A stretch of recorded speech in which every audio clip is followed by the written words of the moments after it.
এই শুটকিগুলো কিন্তু মূলত নদী থেকেই বেশিরভাগ এসে থাকে। আর এই শুটকিগুলো কিন্তু বাইম মাছের শুটকি ছিল। আসসালামু আলাইকুম, কেমন আছেন সবাই? আশা করি ভালো আছেন। আলহামদুলিল্লাহ আমিও খুব ভালো আছি। এইখানে আমি কিন্তু শুটকিগুলো এরকম ছোট ছোট পিস করে কেটে নিয়েছি। আর হ্যাঁ, গরম পানি দিয়ে ভালোভাবে আমি সিদ্ধও করে নিয়েছি। তারপর ঠান্ডা পানিতে ভালোভাবে ধুয়ে পরিষ্কার করে নিয়ে এইখানে আমি এই শুটকিগুলো রান্নার জন্য পেঁয়াজ কুচি, রসুন, কাঁচামরিচ, মরিচের গুঁড়া, হলুদের গুঁড়া, ধনিয়া আর এইখানে হচ্ছে পেঁয়াজ আর রসুন একসাথে করে বেটে নিয়েছিলাম।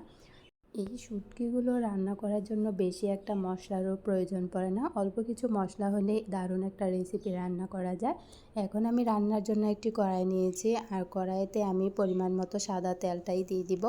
তেলটা দিয়ে দেওয়ার পর আমি এইখানে একে একে পেঁয়াজ, রসুন, কাঁচামরিচ এগুলো দিয়ে দিলাম। এগুলো দিয়ে নিয়ে এখন একটু ভালোভাবে ভেজে নিব।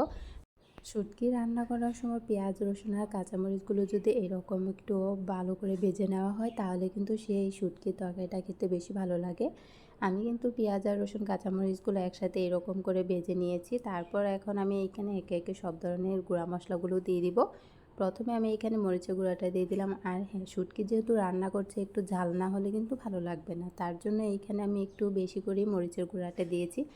আপনারা শুটকিটা রান্না করবেন সময় আপনারা আপনাদের স্বাদ অনুযায়ী অ্যান্ড পছন্দ অনুযায়ী মশলাগুলো দিয়ে দিবেন। তারপরে এখানে আমি পরিমাণ মতো লবণও দিয়ে দিলাম। লবণটা দিয়ে নিয়ে আমি একটু নেড়ে চেড়ে নিব। তারপর এইখানে আমি মশলাটা কষানোর জন্য অল্প একটু পানি দিয়ে দিব। মশলাগুলো কিন্তু ভালোভাবে কষিয়ে নিব। ভালো করে মশলাটা কষানো হলে কিন্তু শুটকি রান্নার ফ্লেভারটা আরও বেশি সুন্দর আসবে আর খেতেও কিন্তু অসাধারণ লাগবে। পানিটা দিয়ে এখন আমি একটু সময় অপেক্ষা করব মশলাটা ভালোভাবে কষানোর জন্য। আর মশলাটা কষানোর সময় খেয়াল রাখতে হবে, যখন এরকম তেল উঠে আসবে তখনই বুঝে নিতে হবে মশলাটা ভালোভাবে কষানো হয়ে গিয়েছে। এখন আমি এইখানে ধুয়ে রাখা শুটকিগুলো দিয়ে দিলাম। শুটকিগুলো দিয়ে তারপর আমি আবারও একটু নেড়ে চেড়ে দিচ্ছি। শুটকি রান্নাটা কিন্তু একদমই সহজ, খুবই অল্প সময়ের মাঝে শুটকিটা রান্না করা যায় আর একদমই কিন্তু ঝামেলা নেই। তারপর এখন শুটকিটা কষানোর জন্য আমি আবারও একটু পানি দিয়ে দিলাম। আর হ্যাঁ, এই শুটকিগুলো অনেকে আছে সিদ্ধ করে নিয়ে রান্না করে, আবার অনেকে আছে সিদ্ধ ছাড়া গরম পানি দিয়ে ধুয়ে তারপর রান্না করে। শুটকি রান্নার প্রসেসটা কিন্তু এক একজন এক একভাবে রান্না করে থাকে, কিন্তু আমি এভাবেই প্রায় সময় শুটকিটা রান্না করে থাকি।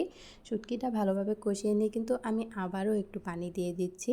বাইম মাছের এই শুটকিগুলো রান্নার সময় কিন্তু এইগুলো ভালোভাবে সিদ্ধ করে নিতে হবে, তাহলে কিন্তু খেতে আরও বেশি ভালো লাগবে। তার জন্য কিন্তু ঝোলটা একদমই রাখা যাবে না, একদমই শুকিয়ে নিতে হবে।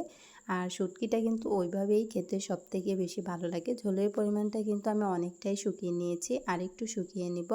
রান্নাটা কিন্তু আমার প্রায় হয়ে এসেছে। এখন আমি চুলাটা অফ করে দিয়ে নিয়ে শুটকিটা নামিয়ে নিব। এই তো শুটকিটা আমার একদমই তৈরি হয়ে গিয়েছে। এইভাবে যদি শুটকিটা রান্না করেন কম বেশি কিন্তু সবাই খেতে পছন্দ করবে। আর এই শুটকিটা খেতেও কিন্তু অনেক মজার ছিল। বাসায় থাকা রেগুলার মশলাগুলো দিয়ে কিন্তু এভাবে অসাধারণ শুটকি রান্না করা যায়। আর শুটকিটা কিন্তু খেতেও অনেক মজার ছিল। শুটকির এই রেসিপিটা যদি আপনাদের ভালো লেগে থাকে অবশ্যই লাইক, কমেন্ট, শেয়ার করে দিবেন। আর আমার চ্যানেলে এরকম ভিডিও পেতে আমার চ্যানেলটি সাবস্ক্রাইব করে আমার পাশে থাকবেন। আল্লাহ হাফেজ।